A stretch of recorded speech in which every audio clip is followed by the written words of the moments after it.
नमस्कार, मैं प्रदीप राज डुगडुगी डिजिटल खबर में आपका स्वागत है। आइए ले चलते हैं आपको खबरों की दुनिया में। खबरों की दुनिया में जाने से पहले हमारे चैनल को सब्सक्राइब आप जरूर कर दें। बफ विवाद ने जलाया मुर्शिदाबाद को, तोड़फोड़ और आगजनी की डरावनी तस्वीरें। पानी में जहर, मौत का तांडव, बंगाल छोड़ भाग रहे हैं हिंदू। यह मंजर है पश्चिम बंगाल के मुर्शिदाबाद का, जहां कुछ उपद्रवी तत्वों ने कोहराम मचा दिया है। किसी के घर में आग लगा दी तो किसी की दुकानें तोड़ दी, किसी की गाड़ी फूंक दी तो किसी के बच्चों को मार दिया। लोगों का रो रो कर बुरा हाल है। हिंसा के दौरान खौफ के साए में लोग अपनों को बचाने के लिए भी आगे नहीं आ सके और मुर्शिदाबाद को जलते हुए देखते रहे। उनके अपने तड़पते रहे और उनका दर्द बार बार छलकता रहा। यह वो पीड़ित हैं जिनके अपनों ने मुर्शिदाबाद की हिंसा में काफ़ी जख्म सहे हैं और अब उनका दर्द सामने आ रहा है। प्रदर्शन की भयावह तस्वीरें आप देख सकते हैं। दुकानों में तोड़फोड़ की गई, रखे सामान को आग के हवाले कर दिया गया, घरों में घुसकर अत्याचार हुआ। इलाके में जब सुबह पुलिस बल पहुंची तो लोगों ने लड़ाई झगड़ा कर उन्हें इलाके से बाहर कर दिया। यहाँ सभी लोगों का कहना है कि हिंदुओं के साथ बुरा व्यवहार हो रहा है और राष्ट्रपति शासन की मांग की जा रही है। लेके घर में घुस घुस जाके मर रहा है। हम लोग क्या करेंगे, कहाँ जाएंगे हम लोग, बताइए। हम लोग, मेरा घर में एक बेटा है, मेरा बेलडांगा में रहता है। कितना कष्ट कर पुलिस लोग सब लोग मेरा बेटा को लेके आया, कितना कष्ट करके आया, चिल्लाया। घर में घुस घुस जाके घर झाड़ू के तोड़ दिया, सब कुछ तोड़ के एकदम इतना किया जब मैं छोटा बच्चा था दम निकल गया था। हम लोग राष्ट्रपति शासन चाहते हैं। यहाँ अराजकता चलता है, यहाँ गुंडागर्दी चलता है। हर शुक्र जब भी कोई जुलूस होता है, शुक्रवार नमाज के बाद इधर आतंक फैलाया जाता है। यहाँ के सारे घर जला दिए गई है, सारे दुकानें जला दिया गया है। ये देखिए, नजारा देख लीजिए, ये नजारा देख लीजिए। दुकान का लूट कर लिया है। इसका इरादा ही ऐसा ही है। हिंदू लोग है, इसको मारो पीटो लूटो जो भी करो। हम लोग यहाँ चाहते हैं अगर शांत रहना है तो बीएसएफ कैंप एक परमानेंट रहना चाहिए। और जो तोड़फोड़ होता 4 घंटे से पहले पुलिस का कोई नाम निशान नहीं। और पुलिस स्टेशन यहाँ से एक कदम भी दूरी नहीं है। यहाँ से 200 मीटर पुलिस स्टेशन के दूरत्व तो एक कदम भी नहीं है। पुलिस का कोई काम ही नहीं है। क्या चाहते हैं आप लोग, क्या तोड़फोड़ जो हुआ है क्या बोलेंगे? पहले तो यह है कि यहाँ पे जो संख्या गुरु है वो क्या चाहते हैं, हम लोग यहाँ रहें या ना रहें, क्योंकि हम लोग यहाँ माइनॉरिटी है, नंबर 1। नंबर 2, ये एडमिनिस्ट्रेशन है जो कुछ नहीं किया है। हम लोग उसको बुलाते रहे लेकिन वो लोग नहीं आए हैं। 4 घंटे तक यहाँ पर तांडव चला है और यहाँ पे पुलिस स्टेशन जस्ट 200 मीटर की दूरी में है।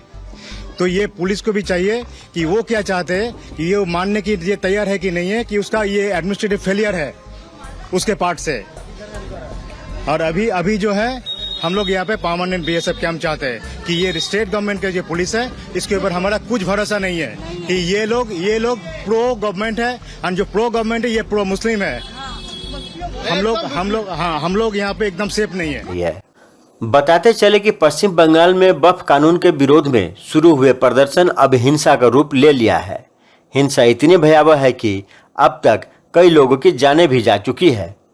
सैकड़ों लोग घर छोड़कर इधर उधर भाग रहे हैं। कई पुलिस वाले घायल हुए हैं। बफ कानून के विरोध में शनिवार को पश्चिम बंगाल के मुर्शिदाबाद, नॉर्थ 24 परगना, हुगली और मालदा जिलों में हिंसक विरोध प्रदर्शन हुए। गाड़ियां जलाई गई, दुकानों और घरों में तोड़फोड़ कर लूट भी की गई। अब तक 3 लोगों की मौत भी हो चुकी है। 15 पुलिसकर्मी घायल हैं। कुल 150 लोगों को गिरफ्तार किया जा चुका है। अब पूरे पश्चिम बंगाल में मुर्शिदाबाद समेत कई जिलों में केंद्रीय बलों की तैनाती कर दी गई है। पश्चिम बंगाल में 10 अप्रैल से ही हिंसा जारी है। केंद्र सरकार ने हिंसाग्रस्त इलाकों में 1600 जवान तैनात किए हैं। इसमें 300 बीएसएफ के जवान हैं। कुल 21 कंपनियां तैनात की गई है। हिंसाग्रस्त इलाकों में इंटरनेट बैन है। BANS की धारा 163 भी लागू है। इधर मुर्शिदाबाद के धुलियाना के करीब 500 लोग पलायन कर गए। इन सभी ने नदी पार मालदा के वैष्णव नगर में एक स्कूल में शरण ली है। इन लोगों का आरोप है कि उनके घरों में तोड़फोड़ और आगजनी की गई। पीने का पानी में जहर मिला दिया गया। वह किसी तरह बीएसएफ की मदद से वहां से बच कर आए हैं। इधर पश्चिम बंगाल में नेता विपक्ष शुभेंदु अधिकारी ने कोलकाता हाई कोर्ट में याचिका दायर कर दी थी, जिसमें केंद्रीय बल की तैनाती और हिंसा की जांच एनआई से कराने की मांग की गई थी। हाई कोर्ट ने हिंसाग्रस्त इलाकों में केंद्रीय सुरक्षा बलों की तैनाती के आदेश दिए हैं। जस्टिस सोमेन सेन की अध्यक्षता वाली बेंच ने कहा कि हम उन रिपोर्ट्स पर आंखें मूंद नहीं सकते जो सामने आई है। इनमें राज्य के कुछ जिलों में बर्बरता दिखाई देती है। मुर्शिदाबाद के अलावा जहां भी हिंसा नजर आती है वहां केंद्रीय सुरक्षा बल की तैनाती की जाएगी। अदालतें मुख्य दर्शक नहीं बन सकती। ऐसा लगता है कि समय पर उचित कदम नहीं उठाए गए हैं। हालांकि फिलहाल मुर्शिदाबाद में बीएसएफ की टीम तैनात कर दी गई है और हाई कोर्ट ने भी ममता सरकार को फटकार लगाई है। अब देखना होगा कि मुर्शिदाबाद में बफ कानून को लेकर छिड़े हंगामे के बीच शांति कब तक वापस लौटती है। यहाँ के सारे घर जला दिए गई है, सारे दुकानें जला दिया गया है। ये देखिए नजारा देख लीजिए, ये नजारा देख लीजिए दुकान का लूट कर लिया है। इसका इरादा ही ऐसा ही है, हिंदू लोग है, इसको मारो पीटो लूटो जो भी करो। हम लोग यहाँ चाहते हैं अगर शांत रहना है तो बीएसएफ कैंप एक परमानेंट रहना चाहिए। और जो तोड़फोड़ होता 4 घंटे से पहले पुलिस का कोई नाम निशान नहीं, और पुलिस स्टेशन यहाँ से एक कदम भी दूरी नहीं है। पुलिस स्टेशन के दूरत्व तो एक कदम भी नहीं है।